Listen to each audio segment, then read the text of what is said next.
প্রথমত বাংলার মানুষ একটা প্রশ্ন জিজ্ঞাসা করছে মাননীয় মুখ্যমন্ত্রী মমতা বন্দ্যোপাধ্যায়ের কাছে। উনি বাংলার পুলিশ মন্ত্রী, উনি বাংলায় কি উত্তরপ্রদেশের রাজ চালাচ্ছে, উত্তরপ্রদেশের সরকার চালাচ্ছে?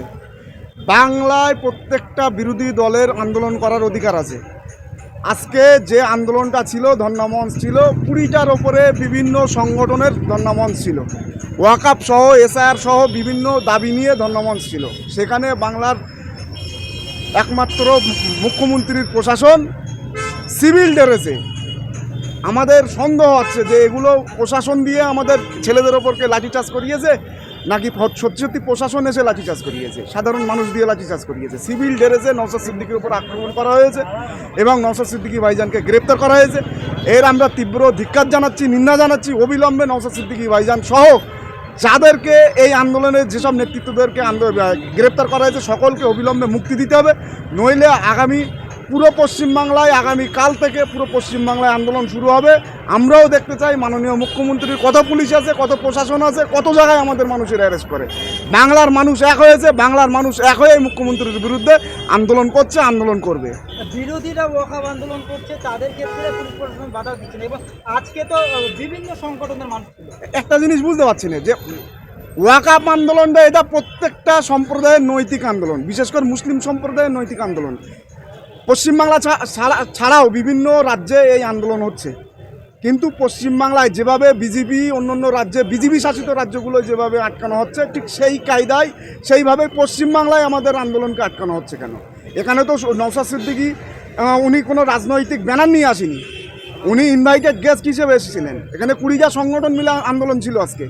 আজকে 20টা সংগঠনের আন্দোলনকে মুখ্যমন্ত্রী কেন বাধা দিচ্ছে? জবাব তো 26 সাল আপনাকে দিতে হবে। আর একটা কথা বলি, 21 সালের পরে নওশাদ সিদ্দিকী ভাইজানকে এই মুখ্যমন্ত্রী একবার অ্যারেস্ট করেছিল। তারপর থেকে পুরো পশ্চিমবাংলা জুড়ে Naushad Siddiqui as a leader পুরো পশ্চিমবাংলা জুড়ে কিন্তু তার প্রচার হয়েছিল। আজকে যে পুনরায় আবার যে গ্রেপ্তার করলো নওশাদ সিদ্দিকী ভাইজানকে, আগামী 26 সালে মমতা বন্দ্যোপাধ্যায়ের বিদায় ঘন্টা লাস্ট পেরেকটা নওশাদ সিদ্দিকী ভাইজান আজকে পুঁতে দিল। এর জন্য আগামী 26 সালে প্রস্তুতি জানাবে। একেবারে শান্তিপূর্ণ আন্দোলন, এই আন্দোলনে একজন বিধায়ককে মার খেতে হচ্ছে প্রশাসনের হাতে। সত্যি এটা লজ্জার বিষয়। তিনি ইলেকটেড মেম্বার, তেনাকে আন্দোলন, কোনো আন্দোলনের মাধ্যমে তেনাকে গ্রেপ্তার করা যায় না। তেনাকে গ্রেপ্তার করতে হলে আগে স্পিকারের কাছ থেকে অনুমতি নিতে হয়, তারপরে একজন ইলেকটেড মেম্বারকে গ্রেপ্তার করতে হয়। কিন্তু মুখ্যমন্ত্রী গায়ের জোরে, মুখ্যমন্ত্রী যিনি পুলিশ মন্ত্রী, তিনি গায়ের জোরে শুধুমাত্র বিরোধীদের আন্দোলনকে কণ্ঠকে রুদ্ধ করার জন্য, কণ্ঠকে বন্ধ করার জন্য উনি কোনো রকমভাবে আন্দোলন করতে দিচ্ছেন। আমরা এর আগে শাসক দল সিপিএমের আমলে আমরা শাসক আন্দোলন দেখেছি। সিপিএমের আমলে কংগ্রেস ছিল বিরোধী শক্তি, তৃণমূল কংগ্রেস, তিনি মুখ্যমন্ত্রী আজকে হয়েছেন, তিনি তো আন্দোলন করেই উঠে এসছেন।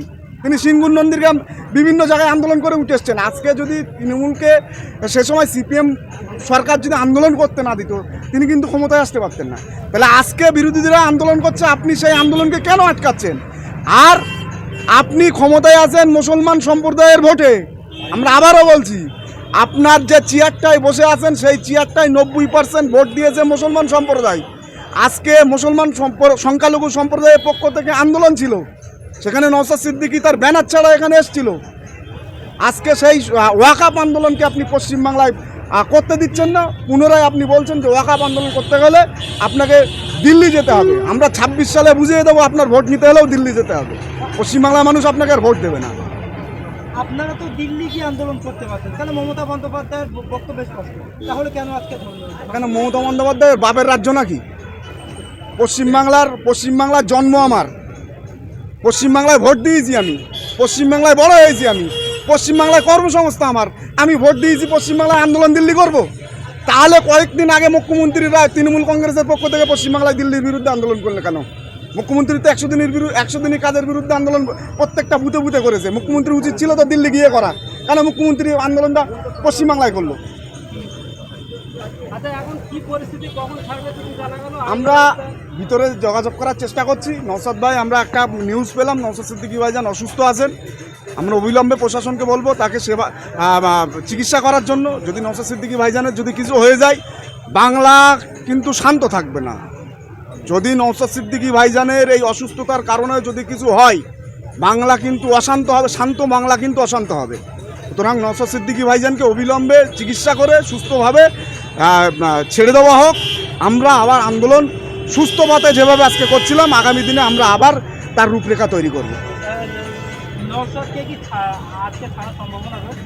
আমরা এখনও পর্যন্ত ভিতর থেকে কোনো রকম রিপোর্ট পাইনি। আমাদের যারা হাইকোর্টের উকিল সাহেবরা আছেন তারা আসছেন, এবং আমাদের রাজ্য নেতৃত্ব যারা আছেন তেনারাও আসছেন। তেনারা এসেও উচ্চতর নেতৃত্ব প্রশাসন যারা আছে তাদের সঙ্গে যোগাযোগ করার চেষ্টা করছে। যোগাযোগ করার পরে আপনাদেরকে বলতে পারবো নওশাদ সিদ্দিকীর পরিস্থিতি কী হবে। আজকে ছাড়বে না, পরবর্তীকালে আজকে যদি না ছাড়ে আগামীকালকে আমি বলে দিচ্ছি বাংলায় কিন্তু প্রত্যেকটা জায়গায় রাস্তা বন্ধ হবে, প্রত্যেকটা জায়গায় আপনি কিন্তু সামলাতে পারবেন না। কালকে থেকে বাংলায় আন্দোলন কাকে বলে কালকে থেকে আমরা দেখিয়ে দেবো। নওশাদ সিদ্দিকী যদি ছাড়া পায় তারপরেও আন্দোলন হবে, মুখ্যমন্ত্রীর জবাব দিতে হবে। আপনি একটা ইলেক্টেড মেম্বারকে আপনি কেন গ্রেপ্তার করলেন? আপনার বাপের আইন নাকি? আপনার যখন ইচ্ছা যা মনে করবেন তাই করবেন নাকি? আন্দোলন তো হবেই, আপনি ছাড়লেও আন্দোলন হবে, না ছাড়লেও আন্দোলন হবে। আন্দোলন হবে 26-এ আপনার ওই গদিচ্যুত করেই আমরা ছাড়বো। আমার নাম মোহাম্মদ মুসা কারিমুল্লাহ। দেখুন, আমাদের ঘোষিত প্রোগ্রাম এক সপ্তাহ আগে থেকে আমাদের এই ধর্ণা মার্চ হবে, তার জন্য বিশেষ করে লালবাজার পুলিশদেরকে কিন্তু জানানো হয়।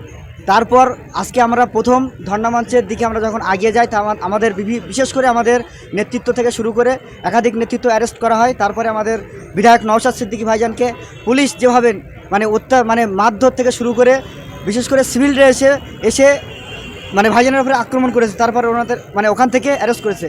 আমরা এখান থেকে একটা কথা বলতে চাই, আমরা ওয়াকআপ 2025 অ্যামেন্ডমেন্টের বাতিলের দাবিতে আজকে কলকাতা ধর্মতলায় আমরা ধর্ণা মঞ্চের এক সপ্তাহ প্রোগ্রাম আমাদের নওশাদ সিদ্দিকী ভাইজানের নেতৃত্বে ডাকা হয়েছে। তাহলে আমাদের এই ওয়াকআপ সম্পত্তির বিরুদ্ধে কি আমরা আন্দোলন করতে পারবো না?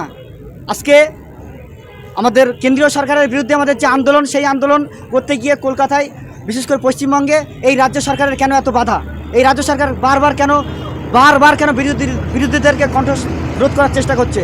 আজকে এই শাসকের এই রাজ্যের পুলিশ, এই কলকাতা পুলিশ মমতা ব্যানার্জির নির্দেশে যেভাবে ভাইজানকে অ্যারেস্ট করেছে, আমরা এখনও পর্যন্ত এই লালবাজার চত্বরে আসি। আমরা এখান থেকে একটাই দাবি তুলছি, নিঃশর্তভাবে বিধায়ক নওশাদ সিদ্দিকী ভাইজানকে নিঃশর্তভাবে জামিন দিতে হবে। একজন জনপ্রতিনিধি এবং একজন বিধায়ক প্রশাসন মারছে বিধায়ক। দেখুন, এটাই আমাদেরকে আজকে ভাবাচ্ছে, একটা জনপ্রতিনিধি তাকে কিভাবে পুলিশ মারতে অ্যারেস্ট করছে। গোটা পশ্চিমবঙ্গের মানুষের কাছে আমরা বলতে চাই, একটা জনপ্রতিনিধির তার কি কোনো সুরক্ষা নেই? সে কি আন্দোলন করতে পারে না? আজকে আমাদের এখান থেকে শিক্ষা নিতে হবে যে শাসক বিশেষ পশ্চিমবঙ্গ সরকার কি চাইছেটা কি? মুসলমানরা কি আন্দোলন করতে পারবে না?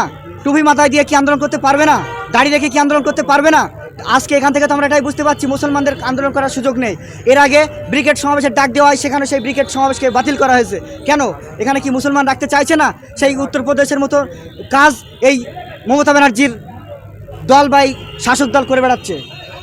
মমতা ব্যানার্জি নাকি মুসলিম দরদি বারবার বলা হয়, কিন্তু সেই মুসলিম দরদি রাজ্য সরকারের যে পুলিশ, সেই পুলিশ দিয়ে এই ওয়াকআপগুলিতে আটকানো হচ্ছে।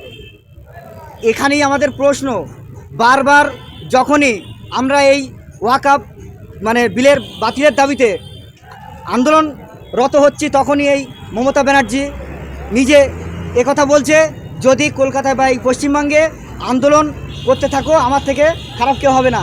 তাই সমস্ত পশ্চিমবঙ্গবাসীকে আমাদের কাঁধে কাঁধ মিলিয়ে এক হতে হবে। এই সরকার আর না, তার কারণ এই সরকার আমাদের আন্দোলন করতে দিচ্ছে না। ওয়াকআপ আমাদের মুসলিমদের পৈতৃক সম্পত্তি, এই সম্পত্তির আজকে হস্তান্তর হয়ে যাচ্ছে, কেন্দ্রীয় সরকার তার হাতে করতে চাইছে। তার বিরুদ্ধে যখন মুসলমান বিশেষ করে সমস্ত জাত ধর্ম বর্ণ নির্বিশেষে আমরা যখন আন্দোলনমুখী হচ্ছি, তখন কিন্তু এই মমতার চটিচারা পুলিশ তারা কিন্তু আমাদেরকে আন্দোলন থেকে অ্যারেস্ট করছে। বা আমাদের যে ঘটনা, বিধায়ক নওশাদ সিদ্দিকী ভাইজানকে মারতে পুলিশ অ্যারেস্ট করেছে।